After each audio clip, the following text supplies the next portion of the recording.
Hello everyone, welcome to studies.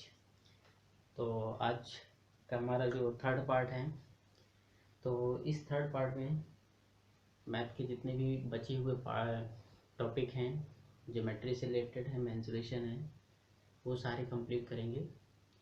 तो ये जो आपके 3 पार्ट्स थे, फर्स्ट सेकंड, जैसा कि आप लोगों को मिल चुका है, और ये थर्ड पार्ट है। तो थर्ड पार्ट ये तीनों मिला करके पूरी जो आपके थर्ड सेमेस्टर की जो मैथ है वो कंप्लीट सिलेबस है। अगर ये तीनों वीडियो आप देखते हैं और देखने के बाद अगर एग्ज़ाम देने जाते हैं तो उम्मीद है कि आपका अच्छा स्कोर करेंगे। और जिनको बिल्कुल नहीं आता है उनकी बैक नहीं लगेगी, ठीक है। तो चलिए ये स्टार्ट करते हैं। यहाँ पर हमारा है घन और घनाभ, शंकु और बेलन। तो देखिए, तो हम क्या करते हैं, घन, घनाभ, शंकु और बेलन, ठीक है। ये घन के लिए हो गया, ये घनाभ के लिए हो गया। पहले इसके फार्मूले हम डिस्कस कर लेते हैं। और ये हमारा बेलन हो गया, बेलन और शंकु, इसको यहाँ कर लेते हैं शंकु, ठीक है। देखिए, घन का आयतन क्या निकालना है, आयतन तो होता है भुजा क्यूब या ए क्यूब, ठीक है। और इसका अगर हम टोटल सरफेस एरिया की बात करें तो होता है 6a², क्योंकि 6 भुजाएं होती हैं। कितनी भुजाएं, 6 फलक होते हैं। कितने फलक होते हैं, 6। तो जब 6 फलक होंगे तो 6a², इसका एरिया क्या होगा, a²। तो 6 फलक है तो 1 2 3 4 और उसके 5 और एक 6 है, तो 6 फलक है। और इसके एल से लेटरल सरफेस एरिया की बात करेंगे तो 4a², मतलब सिर्फ 4 वॉल्स का, कितनी 4 वॉल्स का एरिया निकालते हैं तो 4a²। अगर हम डायगोनल की लेंथ निकालते हैं तो क्या होगी, √3a, कितना आ जाएगा, √3 आ जाएगा। अब अगर हम घनाभ की बात करते हैं, घनाभ में आते हैं, तो घनाभ जो हमारा बनता है वो किससे बनता है, रेक्टेंगल से। किससे बनता है, रेक्टेंगल से। तो यहाँ पर आयतन की अगर बात करें, वॉल्यूम क्या हो जाएगा, L into P into H, ठीक है। ये अगर L है, ये H है, और ये क्या है, B है। तो यहाँ पर अगर हम TSA की बात करें, टोटल सरफेस एरिया, तो 2LB plus BH plus HL, ठीक है। 2LB BS और HL होता है। और अगर हम LSA की बात करें तो 2L प्लस B और इंटू H। और इसका डायगोनल की बात करें तो डायगोनल हमारा होगा L² प्लस B² और प्लस H², ठीक है। अब आते हैं बेलन में। तो बेलन का आयतन क्या होता है, 1/3। बेलन का आयतन क्या होता है, πr²h। और इसका TSA की बात करें, पहले हम CSA की बात कर लेते हैं, कर्व सरफेस एरिया। तो क्या होता है, 2πrh होता है। TSA हमारा क्या होता है, 2πrh और प्लस 2πr²। तो यहाँ से हम 2πr कॉमन ले लेंगे तो h प्लस r, ठीक है। और TSA CSA दोनों चीज़ें हो गई। अब आते हैं शंकु में, क्योंकि देखिए बेलन का अगर हम TSA निकालते हैं, क्या निकालते हैं, TSA, तो एक ऊपर सर्कल है और एक नीचे सर्कल है, 2 सर्कल है, तो इसका 2πr² हो गया। और ये जो कर्व वाला पार्ट है, ये इसका एरिया 2πr, तो दोनों को ऐड कर दिया, TSA निकल आया। अब शंकु की बात करते हैं, तो शंकु का जो वॉल्यूम होता है 1/3 होता है, किसका, सिलेंडर का। किसका होता है, 1/3 सिलेंडर के वॉल्यूम का क्या होता है, ये 1/3 होता है। और इसका अगर हम CSA की बात करें तो इसमें πrl होता है, क्या होता है, πrl। जैसे ये हमारा शंकु है, ठीक है, तो ये स्लैंट हाइट होती है इसकी, ये क्या होती है, L से डिनोट करते हैं, और ये हमारी हाइट होती है, और ये R होती है। तो πrl हो गया। TSA की अगर हम बात करें तो क्या होगा, πrl और प्लस नीचे का क्या होगा, πr²। तो यहाँ से πr अगर हम कॉमन ले लें तो L प्लस R हमें मिल जाएगा, ठीक है। तो ये होता है हमारा। तो इसमें हमारे क्या है, ये चारों टॉपिक हैं, क्या है, शंकु, घन, घनाभ और बेलन। अब इन्हीं से रिलेटेड हम क्वेश्चन सॉल्व करते हैं। क्वेश्चन कैसे होते हैं, तो ये एक साथ फार्मूले समझ आ गए होंगे। चलिए क्वेश्चन हम देखते हैं।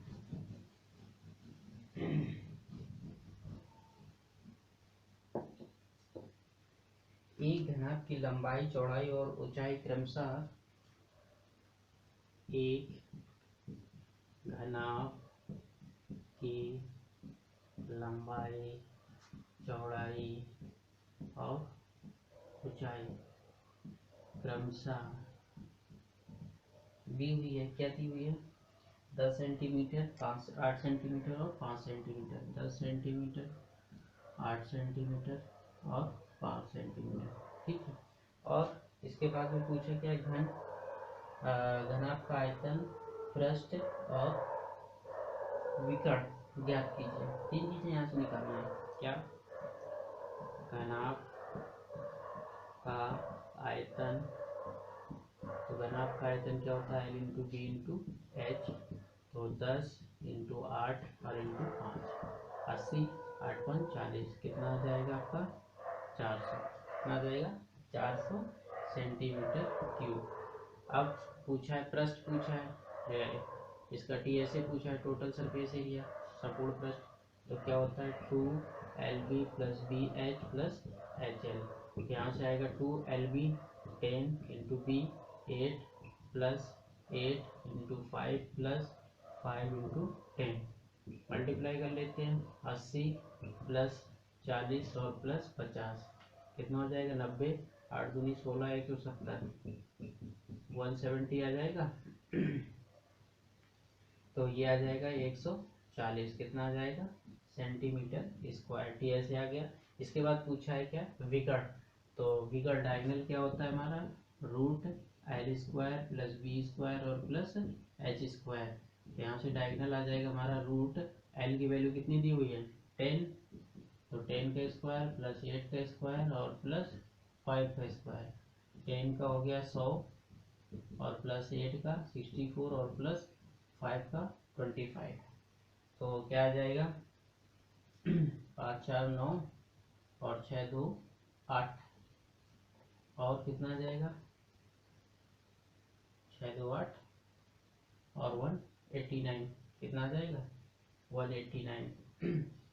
तो 189 रूट का है, तो ये रूट का ही 189 रहेगा। चलिए, तो ये डायगोनल की लेंथ आ जाएगी रूट में। इसके बाद हमारा नेक्स्ट क्वेश्चन आता है,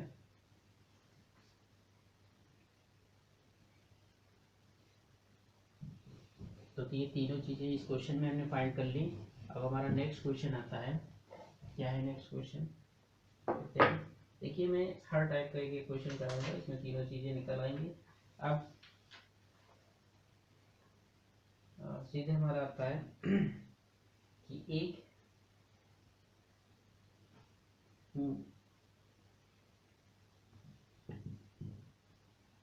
एक कमरे की फर्श का क्षेत्रफल 48 वर्ग मीटर है। एक कमरे के फर्श का क्षेत्रफल 48 मीटर स्क्वायर है। पूछा गया यदि उसकी ऊंचाई 5 मीटर हो, यदि ऊंचाई 5 मीटर हो, क्या निकालना है इसको, 5 मीटर हो तो कमरे का आयतन ज्ञात करो। तो कमरे का आयतन ज्ञात करो, क्या निकालना है, कमरे का आयतन। तो देखिए यहाँ पर क्षेत्रफल दे दिया है, तो कमरे का आयतन बराबर क्या होता है, आयतन बराबर होता है लंबाई गुणे चौड़ाई गुणे ऊंचाई। तो ये जो क्षेत्रफल है ये क्या दिया है 48, तो 48 इंटू कितना है, ऊंचाई कितनी है 5, 5 से गुणा कर दीजिए, 5 अट्ठे 40 और 5 जो को 20 और 4 कितना हो जाएगा 24 सेंटीमीटर क्यूब। ये आ जाएगा इसका क्या, वॉल्यूम आ जाएगा, ठीक है। अब नेक्स्ट क्वेश्चन देखते हैं। नेक्स्ट क्वेश्चन हमारा क्या है,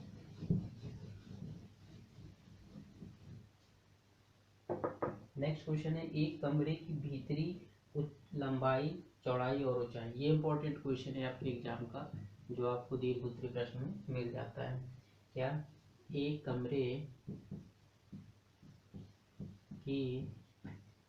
कमरे की भीतरी लंबाई चौड़ाई और ऊंचाई, भीतरी लंबाई चौड़ाई और ऊंचाई क्रमशः 5 मीटर,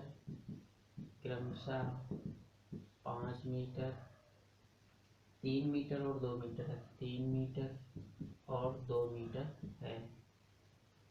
यदि प्रत्येक दीवार की मोटाई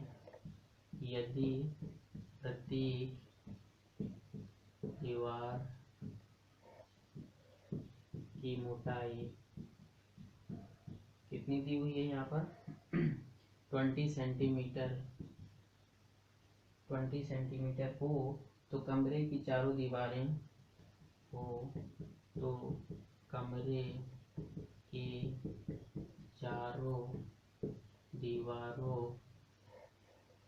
चारों दीवारों की बाहरी क्षेत्रफल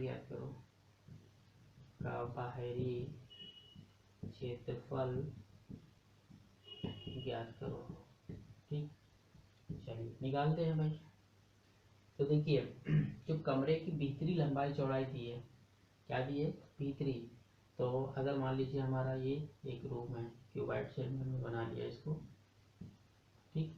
तो ये हमारा क्यूब बन गया, क्यूबाइड है, ठीक है। तो घना रूम, इसका भीतरी लंबाई चौड़ाई दी है, मतलब अंदर की ये लंबाई दी है, अंदर की ये चौड़ाई दी है, और अंदर से ही क्या दी है, ऊंचाई दी है, तीनों चीज़ें दी हैं। तो पहले हम कमरे की लंबाई और इसकी मोटाई कितनी दी है 20 सेंटीमीटर, और बाकी ये सारे किसमें है, मीटर में है। तो इसमें पहले हम क्या करते हैं कि कमरे की बाहरी लंबाई निकाल लेते हैं।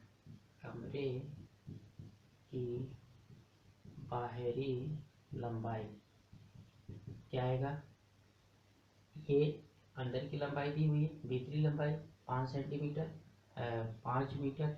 तो इसमें हम क्या करते हैं कि ये जो 20 सेंटीमीटर है मोटाई को पहले हम कन्वर्ट कर लेते हैं किसमें, 20 डिवाइडेड बाई 100, तो 20/100 कितना आ जाएगा 1.5 आ जाएगा मीटर, 0.2 मीटर आ जाएगा।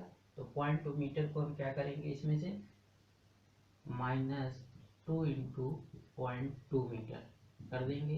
क्यों, देखिए मोटाई अगर है तो जितनी मोटाई इस तरफ से होगी उतनी ही मोटाई क्या होगा, इस तरफ से होगा। तो मान लो इस तरफ से मोटाई इसकी कितनी दी है 0.2 दी है, तो इस तरफ से भी मोटाई कितनी होगी 0.2 होगी।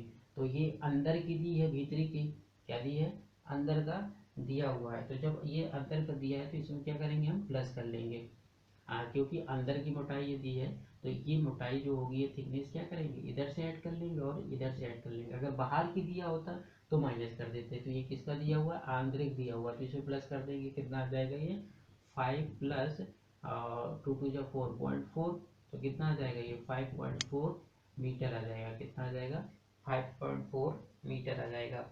ऐसे ही कमरे की बाहरी चौड़ाई निकालते हैं। तो बाहरी चौड़ाई निकालने के लिए हम क्या करेंगे, चौड़ाई कितनी है 3 है, तो 3 और प्लस में इसमें भी 0.4 कर देंगे, तो कितना आ जाएगा 3 मीटर आ जाएगा, ठीक है। अब इसके बाद में कमरे की ऊंचाई क्या है, कमरे की ऊंचाई, तो कमरे की ऊंचाई क्या हो जाएगी 2 मीटर दी हुई है। कमरे की ऊंचाई बराबर 2 मीटर। अब ऊंचाई में तो ऐड होगा नहीं, तो ऊंचाई में ऐड नहीं होगा, तो हमें देखिए बाहरी लंबाई चौड़ाई और ऊंचाई तीनों चीजें निकल आई। तो हम क्या करते हैं, चारों दीवारों का क्षेत्रफल निकाल लेते हैं। क्या होता है क्षेत्रफल चारों दीवारों का, कमरे की 2l + b और इंटू में h, तो 2 और l + b लंबाई कितनी हमारी है 5.4 है, चौड़ाई कितनी है यहाँ पर 3.4 है, और इंटू h में ऊंचाई कितनी थी हमारी 2। तो क्या मिल जाएगा हमें, इन दोनों को ऐड कर लेंगे, 2 दूनी 4 हो गया, 8 हो गया, 5 3 8 8 दशमलव और 4 से गुणा कर दीजिए, 4 8 32 और 4 8 32 33 34 35 कितना आ जाएगा, और डेसिमल लग जाएगा कितने प्लेसेस में 1 प्लेसेस में। तो ये आ जाएगा क्या मीटर स्क्वायर, ये बाहरी कमरे का क्षेत्रफल आ जाएगा। क्या आ जाएगा तो यहाँ पर ये चीज़ इस कॉन्सेप्ट में सिर्फ आपको ये रखना है कि अगर बाहर की लेंथ ब्रेथ और हाइट दी है और हमें क्या करना है अंदर से निकालना है, तो क्या करेंगे हम, जब बाहर का दिया हुआ है तो उसकी जो थिकनेस होगी, जो मोटाई होगी, उसको क्या करते हैं, क्या माइनस कर देंगे। बाहर का दिया है अंदर का, और डबल माइनस करेंगे क्योंकि जितनी इधर थिकनेस होगी उतनी इधर भी थिकनेस होगी। ठीक है, ऊंचाई की बात रही तो ऊंचाई में होगा ही नहीं। ठीक है, और अगर अंदर का दिया है बाहर का निकालना है, तो अंदर का दिया है बाहर का निकालना है, उसके लिए हम क्या करेंगे, उसके लिए ऐड कर देंगे, क्या कर देंगे, ऐड कर देंगे। ठीक है, जैसे कि इसमें क्वेश्चन में दिया था। चलिए अगला क्वेश्चन हमारा आता है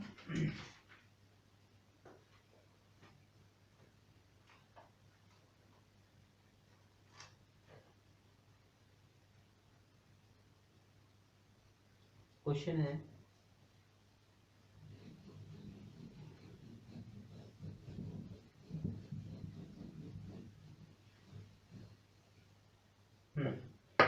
अगला क्वेश्चन है, एक लंबवती बेलन के ड्रम का व्यास,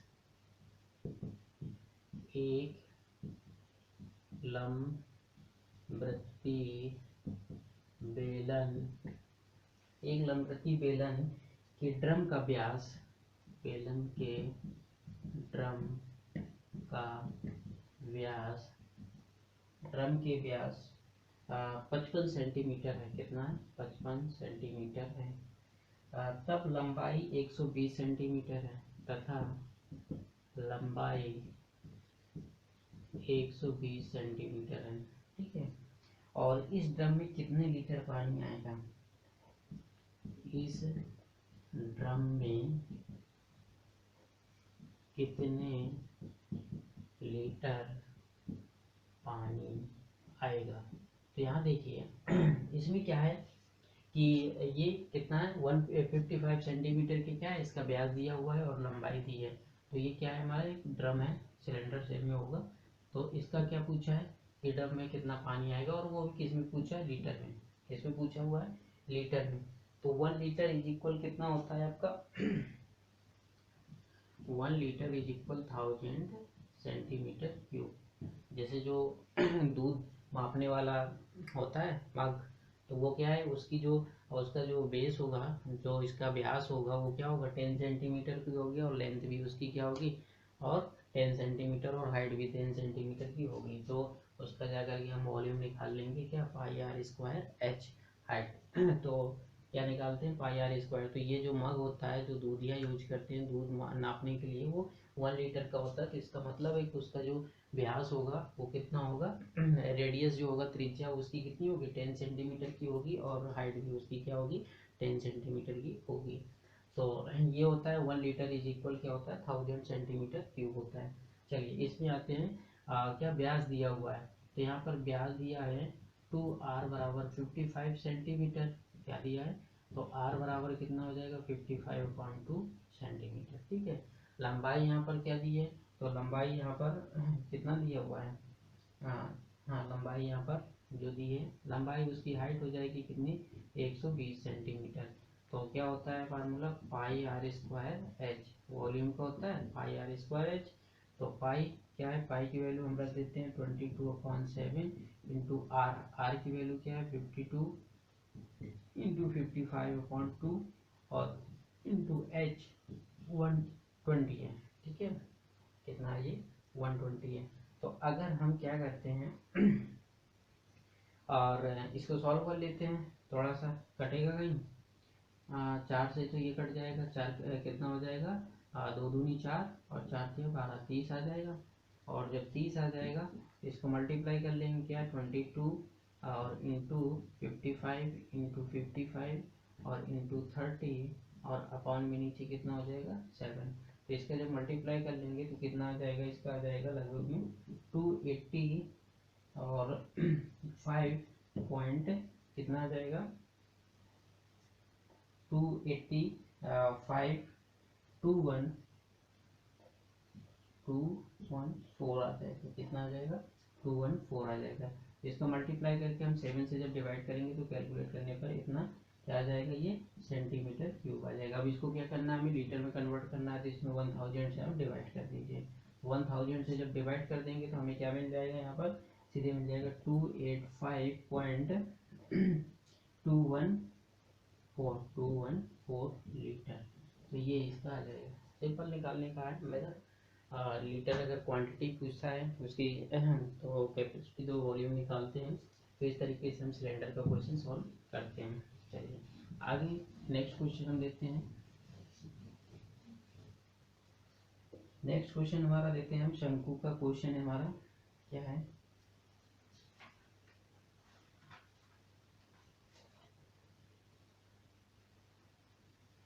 एक शंकु की तिरछी ऊंचाई 5 सेंटीमीटर है। एक शंकु की तिरछी ऊंचाई 5 सेंटीमीटर है और तिरछी ऊंचाई 5 सेंटीमीटर, ऊंचाई 3 सेंटीमीटर है। ऊंचाई 3 सेंटीमीटर है।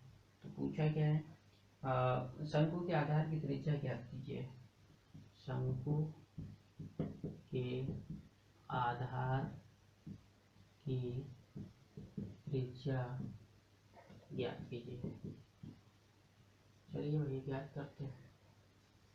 क्या होता है, देखिए जो हमारा शंकु होता है ये देखिए 90 अंश का कोण बनाता है। कितने का बनाता है, 90 अंश का। यहाँ पर कि परपेंडिकुलर होता है। तो ये h है और ये क्या है, l है और ये क्या है, r है। तो अब यहाँ पर हम पाइथागोरस थ्योरम लगा के हम निकाल सकते हैं। तो क्या पाइथागोरस में ये क्या हो जाएगा, ये हाइपोटेन्यूज हो जाएगा। तो l square is equal p square plus h square. तो यहाँ पर क्या क्या दिया हुआ है, तिरछी ऊंचाई मतलब l दिया है और क्या दिया हुआ है, ऊंचाई दिया है। तो तिरछी ऊंचाई l दिया है, कितना हो जाएगा 5 का स्क्वायर, और इसके बाद में ऊंचाई पता नहीं, परपेंडिकुलर स्क्वायर निकालना है, और ये दिया है 3 का स्क्वायर। तो 25 और ये इधर आ जाएगा माइनस का 9 इज इक्वल पी स्क्वायर। तो 16 बचा, पी स्क्वायर तो यहाँ से आ जाएगा 4।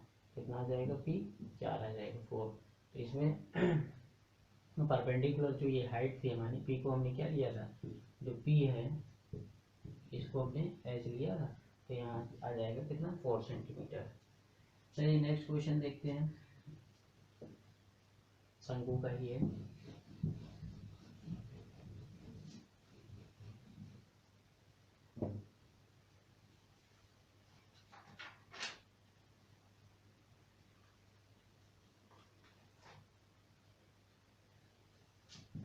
क्वेश्चन नंबर 6 है हमारा।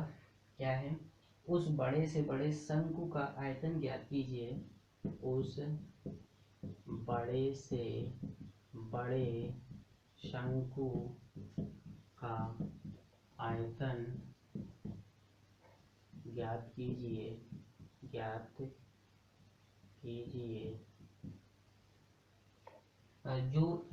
जो उस घन से काटा जाए, जो उस घन से काटा जाए किससे, जिसकी प्रत्येक कोर 12 सेंटीमीटर लंबी है। जिसकी प्रत्येक कोर 12 सेंटीमीटर लंबी है। चलिए देखते हैं। तो इसमें देखिए क्या करना है हमें, हाँ, उस बड़े से बड़े शंकु का आयतन ज्ञात कीजिए जो घन से काटा जाए, जिसकी प्रत्येक कोर 12 सेंटीमीटर। तो एक हमारा ये घन है, क्या है ये, घन है, और इससे क्या किया गया है, एक शंकु को काटा गया है। तो मैक्सिमम कितना हो सकता है शंकु, जितनी इसकी क्या हो जाएगी, इतनी बड़ा हो सकता है शंकु। कितना हो सकता है, इतनी बड़ा हो सकता है। तो मतलब यहाँ पर क्या होगा, जो इसकी कोर होगी वो इसका डायमीटर होगा, और जो इसकी ये जो कोर है वो क्या होगी, हाइट होगी। मतलब यहाँ पर शंकु की लंबाई या ऊंचाई, शंकु की ऊंचाई जो होगी वो कितनी होगी, शंकु की ऊंचाई 12 सेंटीमीटर होगी, और शंकु की त्रिज्या त्रिज्या कितनी होगी 12/2 होगी होगी तो आ जाएगा 6 सेंटीमीटर, क्योंकि ये पूरा इसका डायमीटर होगा। जब डायमीटर होगा तो क्या करेंगे, इसका त्रिज्या हो जाएगी 6 सेंटीमीटर। अब पूछा क्या है उस बड़े से बड़े शंकु का आयतन ज्ञात कीजिए। अब आयतन निकाल लीजिए, क्या होता है आयतन 1/3 पाई आर स्क्वायर एच। तो 1/3 इंटू 22/7 इंटू आर की जगह हम रख देंगे 6 इंटू 6 और इंटू एच की जगह 12 रख देंगे। तो 3 4 जा 12 हो गया। अब और इसके बाद में हम क्या करते हैं, मल्टीप्लाई कर लेते हैं। तो कितना आ जाएगा 22 को 4 दूनी 8 और 4 दूनी 8 और इंटू 36। तो क्या आ जाएगा 8 छंग 48 और 8 तिरका 24 और 24 4 28। ठीक, तो ये आ जाएगा आपका 8 16 8 2 10 11 और 3 31 68 और बटे 7। 31 68 और बटे में 7 है। तो 7 चौको 28 और बचा यहाँ पर 3 और 7 पना 35 और 7 दूनी 14 और कितना बचा 4 बचा और 7 पना 35। तो हमने ये ले लिया, ये आ जाएगा हमारा 452.5 सेंटीमीटर। ठीक है, चलिए आगे बढ़ते हैं नेक्स्ट क्वेश्चन की ओर। तो ये शंकु और बेलन और सभी से क्षेत्रफल टीएसए और इसका वॉल्यूम निकालना और विकर्ण निकालना। ठीक है, इस तरीके से क्वेश्चन आते हैं। चलिए अब आते हैं वृत्तखंड और त्रिज्यखंड की अवधारणा। क्या था हमारा चैप्टर है वृत्तखंड। क्या है वृत्तखंड और त्रिज्यखंड क्या होता है, अवधारणा इसकी क्या है। चलिए वृत्त के बारे में, तो पहले वृत्त के बारे में सब कुछ समझ लेते हैं। देखिए ये वृत्त का केंद्र है और ये वृत्त की त्रिज्या है। ठीक है, इसको क्या बोलते हैं त्रिज्या, इसको 8 से डिनोट करते हैं और ये हमारा केंद्र हो गया। ठीक, और ये वृत्त का चाप है, इसको बोलते हैं लघु चाप। क्या बोलते हैं लघु चाप। और ये वृत्त का जो है ये दीर्घ चाप। क्या है ये दीर्घ चाप। लघु चाप, ठीक है, दीर्घ चाप।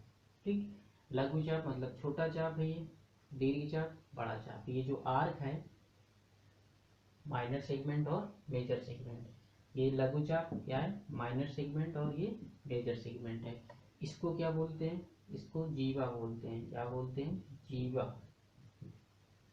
ठीक है, कॉर्ड बोलते हैं। क्या बोलते हैं जीवा। और वृत्त की सबसे बड़ी जो जीवा होती है वो व्यास होता है। इसको क्या बोलते हैं व्यास, और इसी को बोलते हैं सबसे बड़ी जीवा। वृत्त की सबसे बड़ी जीवा। ठीक है, तो अब ये वाला जो पार्ट है, ठीक है, तो इसको वृत्तखंड, कौन सा लघु वृत्तखंड, लघु वृत्तखंड, क्योंकि ये छोटा पार्ट है। ठीक है, ये लाइन जो इसकी बाउंड्री है इसको हम लघु चाप बोल रहे थे, लेकिन ये जो पार्ट है इतना, ये क्या है हमारा लघु वृत्तखंड है। और ये वाला जो पार्ट है ये दीर्घ वृत्तखंड आ जाएगा। क्या आएगा दीर्घ वृत्तखंड। ठीक, तो जीवा भी हो गया, व्यास भी हो गया, लघु चाप हो गया, दीर्घ चाप हो गया, और दीर्घ वृत्तखंड हो गया, और लघु वृत्तखंड हो गया। और एक चीज और यहाँ पर बचती है हमारी, इसको त्रिज्यखंड बोलते हैं। क्या बोलते हैं त्रिज्यखंड। अब ये जो है ये वाला, क्योंकि दो त्रिज्याओं से बना हुआ पार्ट है, ये त्रिज्यखंड है, इसको क्या बोलते हैं त्रिज्यखंड। लेकिन ये कौन सा है लघु, कौन सा है लघु। और ये वाला जो पार्ट है, ये जो बचा हुआ है उसका, ये हमारा हो गया दीर्घ। क्या हो जाएगा ये दीर्घ और त्रिज्यखंड। क्या हो जाएगा दीर्घ त्रिज्यखंड। ठीक, तो ये 5-6 चीजें हैं जो कि आपको याद रखना है। दीर्घ चाप, लघु चाप, कॉर्ड, जीवा, और इसके बाद में दीर्घ वृत्तखंड और लघु वृत्तखंड और दीर्घ त्रिज्यखंड और लघु त्रिज्यखंड। ये 5-6 चीज़ें आपको वृत्त में याद रखना है, ठीक है। अब यहाँ पर आते हैं कि इसकी कुछ थ्योरम दी हुई है, क्या दी है, प्रमेय है। तो प्रमेय हालांकि कभी कभी पूछ दिया जाता है, ठीक है, तो उसको हम थोड़ा सा प्रूव कर लेते हैं प्रमेय को। पहले हमारी प्रमेय क्या है, अच्छा अभी प्रमेय नहीं है, अभी हम आते हैं इनकी कोण पे। किस पे आते हैं, ये जो वृत्त है ये क्या है, वृत्त है। तो वृत्त में क्या करना है कि त्रिज्यखंड का अगर क्षेत्रफल निकालना है, मान लीजिए ये है, ठीक है, और इसका क्या निकालना है, हमें क्षेत्रफल निकालना है। तो वृत्त का त्रिज्यखंड का क्षेत्रफल निकालने के लिए फार्मूला होता है, त्रिज्यखंड का क्षेत्रफल बराबर होता है पाई आर स्क्वायर थीटा अपॉन 360। यहाँ पर ये एंगल दिया होगा थीटा, ये क्या होगा, एंगल थीटा होगा, ठीक है। अगर इधर का निकालना है तो ये वाला थीटा दिया होगा, ठीक। कभी कभी दिया होता है कि किसी वृत्त का लघु त्रिज्यखंड का कोण 60 डिग्री है, कितना है, 60 डिग्री है, तो दीर्घ त्रिज्यखंड का कोण कितना होगा। तो हमें पता होना चाहिए कि वृत्त जो होता है पूरा कंप्लीट कितने को होता है, 360 को होता है। तो इसमें से 360 से इसको क्या कर देंगे, माइनस कर देंगे, तो कितना आ जाएगा, 300 आ जाएगा, कितना आ जाएगा, 300 डिग्री आ जाएगा। तो इस चीज़ को याद रखिएगा। तो ये हमारा क्या है, ये लघु त्रिज्यखंड है और ये दीर्घ त्रिज्यखंड है। तो लघु त्रिज्यखंड का क्षेत्रफल अगर निकालना है तो पाई आर स्क्वायर थीटा अपॉन 360 ये फार्मूला होता है। अब मान लीजिए अगर हमें लेंथ निकालनी हो किसकी, चाप की, ये जो आर्क दिया है इसकी लेंथ निकालनी हो, तो इसके लिए फार्मूला होता है चाप की लंबाई बराबर, फार्मूला क्या होता है, पाई आर थीटा अपॉन 360, क्या होता है, 2 पाई आर थीटा अपॉन 360 होता है, ठीक है।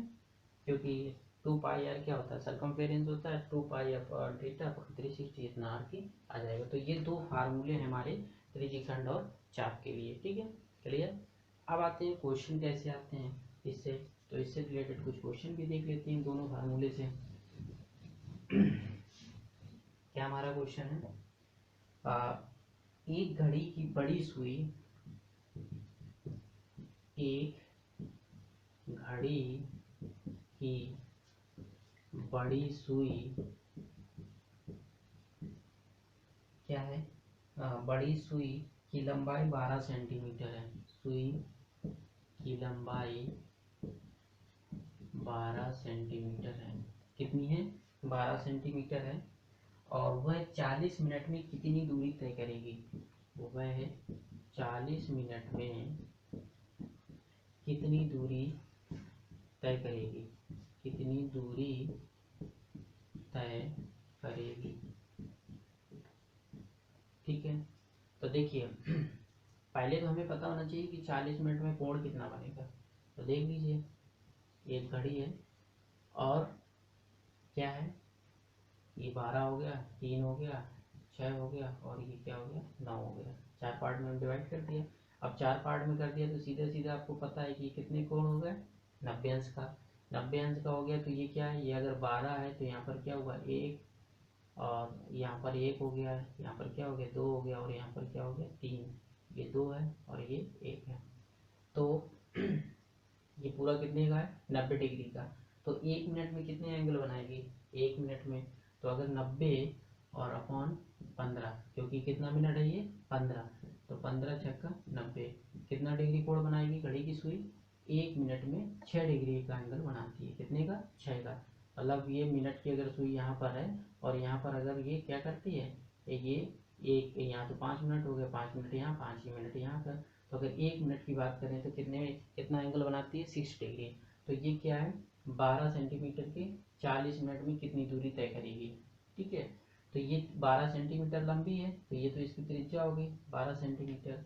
अब ये कह रहा है 40 मिनट में, तो 1 मिनट में कितना डिग्री एंगल बनाती है 6 है। तो 40 मिनट में कोण होगा बराबर कितना 40 गुणे 6, कितना आएगा 6 चौको 24, 240 डिग्री, कितना आएगा 240। क्या निकालना, दूरी तय करेगी। तो दूरी जब तय करेगी तो दूरी तय, तो यहाँ से हमारा एंगल तो निकल आया। अब एंगल निकलने के बाद में इसने वो नहीं पूछा है क्या, क्षेत्रफल, सिर्फ दूरी पूछा है। तो मान लीजिए ये तो यहाँ तो 15 हो गया, और यहाँ पर 4 20 हो गया, 25 हो गया, और यहाँ पर 6 हो गया, 7 हो गया, 8 हो गया। तो यहाँ तक, यहाँ से लेकर के यहाँ तक वो पहुँच रही है इस जगह पे, तो कितनी दूरी तय करेगी। मतलब ये आर्क जो दिया है, ये जो चाप दिया है, इसकी हमें लंबाई निकालना है। तो क्या होगा 2 पाई आर थीटा अपॉन 360, ये तो होता है चाप की लंबाई, चाप की लंबाई। तो चाप की लंबाई क्या होती है 260, क्योंकि इसमें क्या पूछा है कितनी दूरी तय करेगी, दूरी पूछा है, मतलब यहाँ से चल करके यहाँ जब पहुँचती है तो कितनी दूरी है, ये आर्क की लंबाई पूछा गया है। तो जब आर्क की लंबाई पूछा गया है, हमने एंगल निकाल लिया 240 डिग्री बनेगा, तो क्या आएगा 2 इंटू 22/7 और इंटू आर तो 12 है, इंटू थीटा 240 है, और अपान में क्या आ जाएगा 360। 7 को हम नीचे ही ले लेते हैं, ठीक है। चलिए काटते हैं, 1 0 से 1 0 कट गया, और 12 दूनी 24, 12 दिया 36, और 3 से 3 अट्ठे 24, ऊपर 8 आया, 8 22 44, तो 44 और इंटू 8 और अपॉन 7, तो 8 चौको 32, और 8 चौको 32, और 3 कितना हो जाएगा 35, और बटे 7, तो कितना आ जाएगा यहाँ पर, तो कितना आएगा 7 पना 35, 50 और 7 कितना आ जाएगा 24 सेंटीमीटर, ठीक है। तो कुछ इस तरीके से ये वृत्तखंड के फार्मूले, 2 फार्मूले हैं। अगर चाप की लेंथ निकालनी है, जिसको हम बोलते हैं आर्क, अगर आर्क की लेंथ निकालनी है तो उसके लिए formula 2 pi R theta upon 360 है। और अगर क्षेत्रफल निकालना हो कि वो कितना क्षेत्रफल कवर करेगा, तो इसके लिए हम दूसरा क्वेश्चन ले लेते हैं। तो ये था आर्क की लेंथ फाइंड करने के लिए, क्लियर, ओके। नेक्स्ट आगे बढ़ते हैं। नेक्स्ट क्वेश्चन हमारा आता है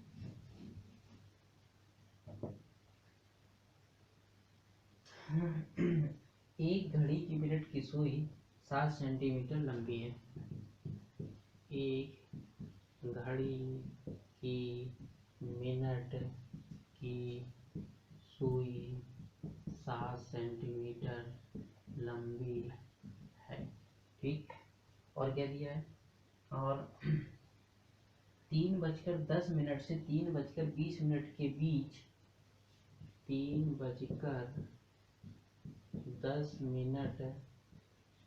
से 3:20 ही है, हाँ 20 मिनट के बीच इस घड़ी बनाए गए त्रिज्यखंड का क्षेत्रफल। 20 मिनट के बीच बनाए गए त्रिज्य खंड का क्षेत्रफल ज्ञात करो। अब यहाँ पर देखो क्या निकालना है, हमें क्षेत्रफल निकालना है, ठीक है। तो पहले हम क्या करते हैं कि 3:10 और 3:20, कितना एंगल बना, मतलब ये है हमारा 3:10 से 3:20, कितने मिनट का 10 मिनट का। तो 10 मिनट में कितना एंगल बन जाएगा हमारा, तो घड़ी की सुई द्वारा बनाया गया कोण कितना होगा, बराबर 10 गुणे 6, कितने का हो गया 60 डिग्री का, ठीक है। क्षेत्रफल निकालना है, तो क्षेत्रफल क्या होता है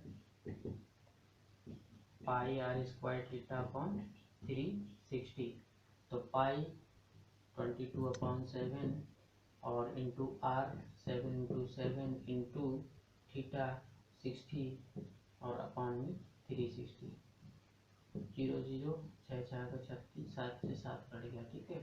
और 7 दूनी 14, 7 दूनी 14 1 15 बटे 6, 6 से काट दीजिए, 6 दूनी 12 और 3 बचा, 6 पंचे 30 और 4 बचा, 6 का 36 और 2 6 18 कुछ 25.63 आएगा इसका क्या क्षेत्रफल, कितना आ जाएगा सेंटीमीटर स्क्वायर, ठीक। तो कुछ इस तरीके से दो हमारे क्लियर होते हैं क्षेत्रफल निकालने के लिए और लंबाई निकालने के लिए। चलिए आगे बढ़ते हैं। अब आते हैं प्रमेय।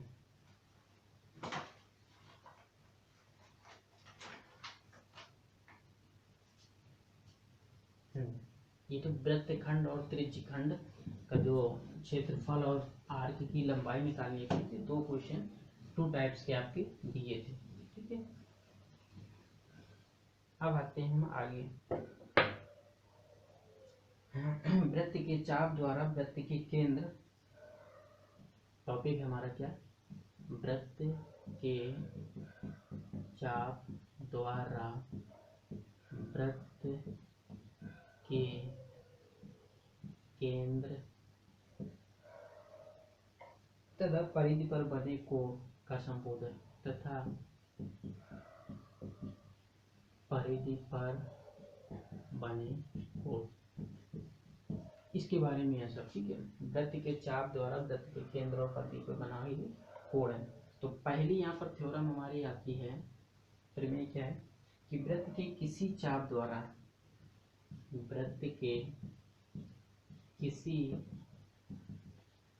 चाप द्वारा केंद्र पर आंतरिक कोण, केंद्र पर आंतरिक कोण क्या होता है, उसी चाप द्वारा शेष, उसी चाप द्वारा शेष वृत्त पर आंतरिक कोण क्या होता है, 2 गुना होता है, 2 गुना होता है। देखिए ये कह रहा है कि वृत्त है, ठीक है, ये केंद्र है, केंद्र पे अगर ये कोण बना हुआ है मान लीजिए 60 डिग्री का, कितने बना है 60 का, तो इसी चाप पर, ए बी चाप पर वृत्त के कहीं भी कोण बना दीजिए, एक कोण में ये बना दिया, या एक कोण में ये बना दिया, या एक कोण में ये बना दिया, ये सारे कोण क्या होंगे, ये डबल होगा इनसे, इनसे। तो ये 30 का होगा, ये भी 30 का होगा और ये भी 30 का होगा, और ये सेंटर का कोण कितना का होगा, ये 60 का होगा। तो वही कह रहा है कि वृत्त के किसी चाप द्वारा केंद्र पर आंतरिक कोण उसी चाप द्वारा शेष वृत्त पर आंतरिक कोण का क्या होता है, दोगुना होता है। तो केंद्र का कोण क्या होता है, दोगुना होता है। बस ये थ्योरम है, 2 ही थ्योरम है, एक ये थ्योरम है और एक ये है कि 90 होता है, सेमी सर्कल भी बनाते हैं। तो इस थ्योरम को चाहो तो चलो प्रूव कर लेते हैं, कभी कभी पूछ दिया जाता है, प्रूव कर देते हैं, बहुत ही आसान है। एक हमने वृत्त लिया, ठीक है, और ये केंद्र ले लिया, और ये हमारा एक त्रिज्यखंड बन गया, और इस पे एक हमने कोण और आंतरित कर दिया, सीधा हो जाए भाई, आंतरित कर दिया ये कोण, और ये हो गया हमारा, ठीक है। ये ए बी है, ये पी, ए बी एक चाप है, केंद्र ओ है, ये पी बिंदु ले लिया हमने, और यहाँ पर हम ले लेते हैं, कुछ भी ले लेते हैं, एम लेते हैं, ठीक। देखना क्या है हमें, देखिए ये ओ एम और क्या है ओ ए, ये क्या है, दोनों त्रिज्या है, ओ बी और ओ एम भी त्रिज्या है। ये समद्विबाहु त्रिभुज बन रहा है, ये कोण आपस में क्या होंगे, बराबर होंगे, ये कोण और ये कोण भी आपस में बराबर होंगे, क्लियर। तो बस हो गया प्रूफ, और क्या है। तो पहले लिख लो त्रिभुज AOM में क्या है, AO बराबर क्या लिख लेते हैं MO, क्यों है त्रिज्या। ठीक, अब यहाँ पर लिखेंगे कोण, जब अगर ये दोनों भुजाएं क्या है बराबर है तो ये कोण भी हमारे क्या होंगे बराबर होंगे। तो OM AAM होंगे बराबर। ठीक है, अब यहाँ पर देखिए ये हमने लिया है, ये कोण क्या है, ये बाह्यता कोण है, एक्सटीरियर एंगल है किसका, इन दोनों का। तो यहाँ पर लिख सकते हैं हम क्या, कोण OMA प्लस कोण OAM बराबर कोण क्या हो जाएगा, इसका का एंगल का नाम लिख सकते हैं AOD। क्या लिख सकते हैं AOD। तो पहली इक्वेशन यहीं से छोड़ देते हैं इसको। ठीक है, और ये दोनों क्या है सेम है, क्या ये सेम है। तो इसको हम क्या लिख सकते हैं, इसको हम लिख सकते हैं, इसको भी angle O to angle OMA बराबर एंगल AOD। ठीक है, इसको डाल दीजिए हमें सेकेंड फर्स्ट इक्वेशन। सिमिलरली क्या करते हैं, दूसरा ट्राइंगल लेते हैं ये वाला, उस तरफ का भी, उस तरफ का जब हम ट्राइंगल लेंगे तो यहाँ पर भी वही प्रोसेस आ जाएगा। तो हमारा यहाँ पर क्या हो जाएगा, यहाँ O एंगल OMB बराबर क्या आ जाएगा एंगल BOD, क्या आ जाएगा BOD। ये क्यों आ जाएगा, क्योंकि ये क्या है बाह्यता कोण है। तो बाह्यता कोण की थ्योरम क्या होती है, sum of opposite angles is equal exterior angle. यहाँ पर रीजन लिख दीजिएगा बाह्यता कोण। ठीक है, तो ये इक्वेशन हो गई सेकेंड। ठीक, अब इन दोनों क्या कर देते हैं ऐड कर देते हैं, क्या कर देते हैं ऐड कर देते हैं। तो बस ऐड कर लीजिए दोनों को। तो लिखेंगे समीकरण फर्स्ट और दो को जोड़ने पर, क्या करने पर जोड़ने पर, चलिए जोड़ देते हैं। तो जब जोड़ देंगे तो क्या मिल जाएगा हमें, ये एंगल प्लस ये एंगल, तो क्या हो जाएगा 2 एंगल OMA और प्लस 2 एंगल OMB बराबर, यहाँ पर क्या मिल जाएगा हमें AOD और प्लस एंगल BOD। तो देखिए यहाँ से दो कॉमन ले लीजिए तो आ जाएगा एंगल OMA और प्लस एंगल OMB बराबर, इन दोनों को ऐड कर देंगे तो क्या बन जाएगा ये एंगल प्लस ये एंगल, तो पूरा बन जाएगा AOB। तो एंगल AOB, और इन दोनों को ऐड कर दिया एक को और इसका, क्या बन जाएगा AMB। तो 2AMB is equal angle AOB, क्या बन गया AB। ये इसका देखिए क्या बन गया, ये नहीं है बन गया, प्रूफ हो गया, यही से दिखाना था। तो वही एक थ्योरम है। अब इससे रिलेटेड कुछ क्वेश्चन कर लेते हैं। क्वेश्चन कैसे आते हैं देख लीजिए इस थ्योरम से रिलेटेड। तो केंद्र पर बना कोण क्या होता है डबल होता है अगर अदर जगह सबटेंड होता है किसी सर्कल में अगर एंगल। तो इसमें देखिए एक और यही है थ्योरम है कि सेमी सर्कल पे अगर बना है ट्राइंगल तो 90 अंश का कोण होता है। क्या होता है 90 अंश का। क्यों, ये मान लीजिए केंद्र है और केंद्र पे ये क्या 180 अंश होगा, नहीं होगा, होगा। तो जब ये 180 अंश होगा तो इसका आधा क्या होगा 90 होगा, सीधी सी बात है। अभी जो पीछे किया तो इसी जो याद रखिएगा ये डायरेक्ट यूज हो जाती है। ठीक है, तो दो थ्योरम हैं जो कि इससे रिलेटेड क्वेश्चन आपके पूछे जाते हैं। चलिए कुछ क्वेश्चन देख लेते हैं।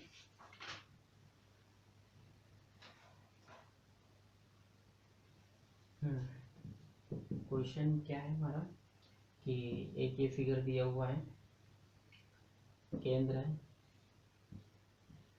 और इसके अलावा हमारा ये दिया हुआ है, ठीक है। तो यहाँ पर हमारा दिया है ओ ए बी, और यहाँ पर दिया हुआ है सी, ठीक। ये 80 डिग्री का दिया हुआ है, कितना दिया है 80 डिग्री दिया हुआ है, और इसको पता करना है ये कितना है एक्स। सिंपल सा है, ये केंद्र पर बना है, तो ये अगर 80 है तो ये कितना होगा, हाफ होगा। क्यों, एंगल ए ओ बी बराबर क्या होता है 2 एंगल ए सी बी होगा। तो ये 80 है, तो 80/2 is equal angle A C B, कितना आ जाएगा 40 आ जाएगा।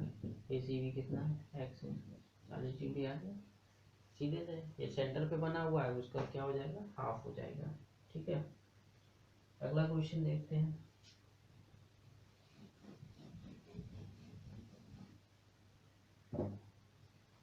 नेक्स्ट क्वेश्चन में हमारा दिया हुआ है एक ही सर्कल है, एक ए बी और सी पॉइंट है, और इधर डी पॉइंट है, क्या इधर डी पॉइंट है, और ये पूरा एंगल 70 दिया हुआ है, और इतना हमारा 30 दिया, ठीक। पूछे क्या है, ए सी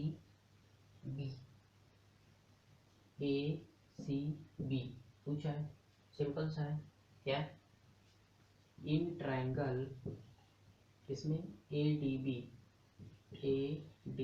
बी, तो ट्रायंगल ए डी बी में क्या होगा, angle A plus angle B plus angle D is equal 180। Sum of क्या होता है, ट्रायंगल प्रॉपर्टी होती है। तो एंगल ए हमारा क्या है 70 है, एंगल बी कितना है 30 है, प्लस एंगल डी कितना है हमारा पता करना है। तो 7 3 100, तो एंगल डी इज इक्वल मिल जाएगा 180 माइनस 100, तो यहाँ से मिल जाएगा हमें कितना 80 डिग्री। एंगल डी कितना मिल गया 80 डिग्री।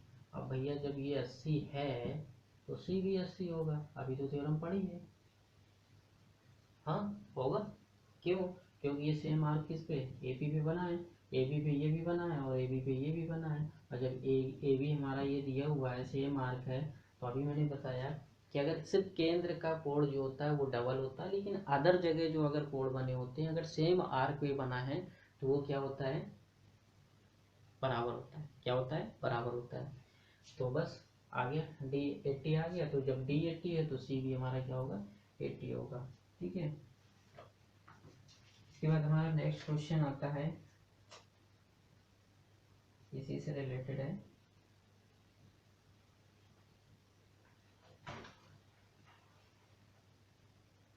और एक क्वेश्चन ले लेते हैं इसी का।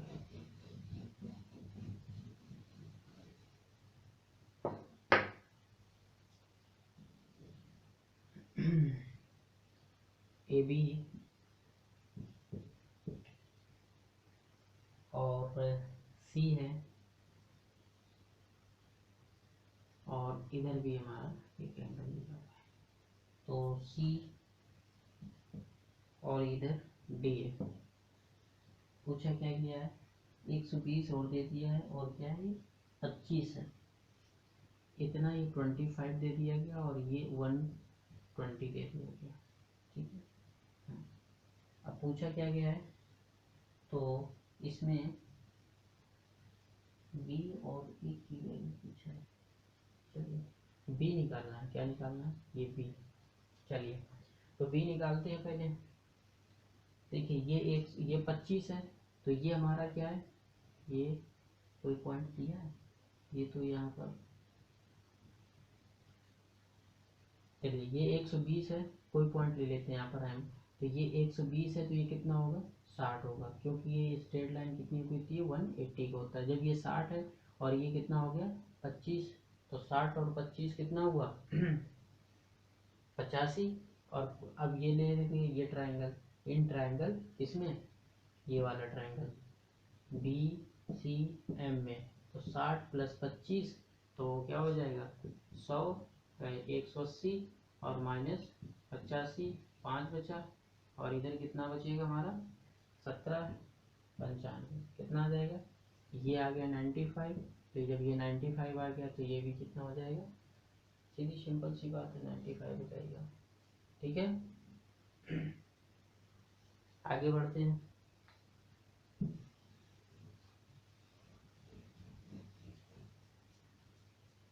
अब कुछ क्वेश्चन में ऐसा होता है कि हम उसको कंस्ट्रक्ट करना पड़ता है, क्या करना पड़ता है, बनाना पड़ता है। कुछ आगे आधा अधूरा दिया रहता है तो उसको बनाओ, और बना कर फिर निकालो।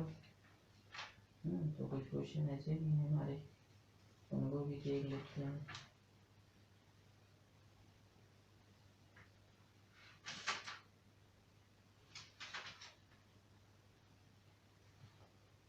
जैसे कि हमारा एक आइडिया हुआ है, दूसरा फिगर है, क्या है यहाँ पर, ए है, ये बी है और ये सी है, ए से बी और बी से सी, और ये केंद्र है, केंद्र में ये ओ केंद्र है। ठीक है, केंद्र में कितना दिया हुआ, 130।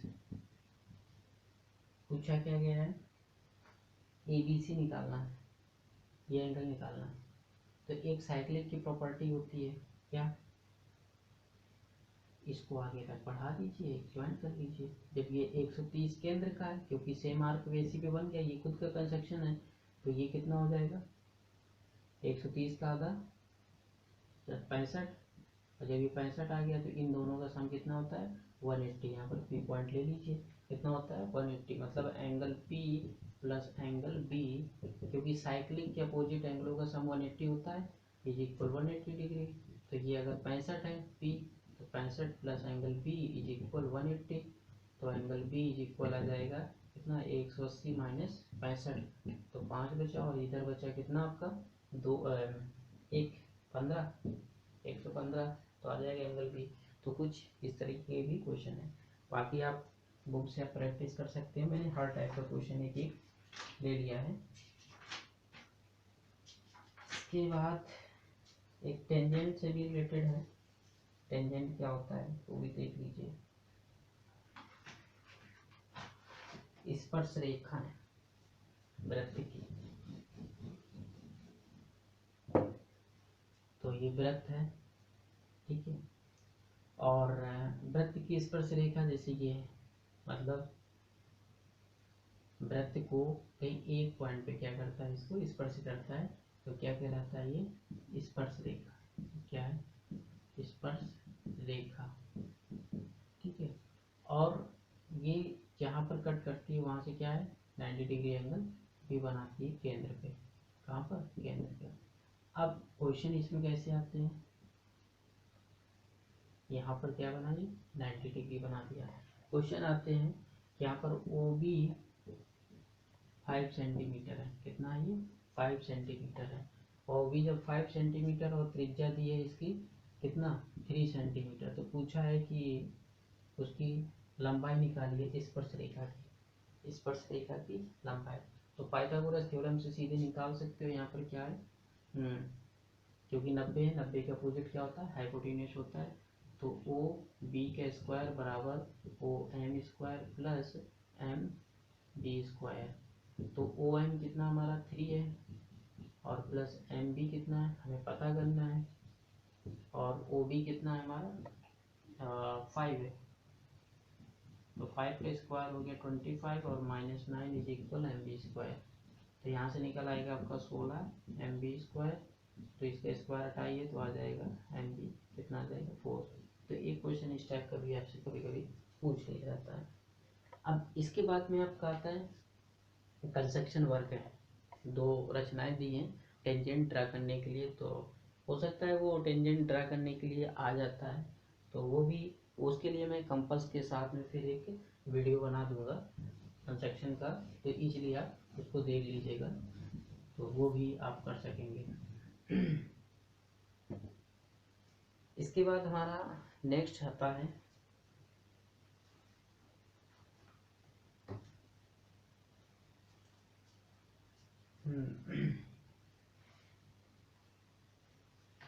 इसके बाद आपको सब बाकी के आगे के जो चैप्टर हैं उनके सेपरेट वीडियो पड़े हुए हैं, तो वो इजीली आप देख सकते हैं। और कोई अगर ऐसा अभी टॉपिक कोई अगर बचा होगा तो वो टॉपिक मैं नेक्स्ट आगे वीडियो में करा दूँगा। मिलते हैं नेक्स्ट वीडियो में।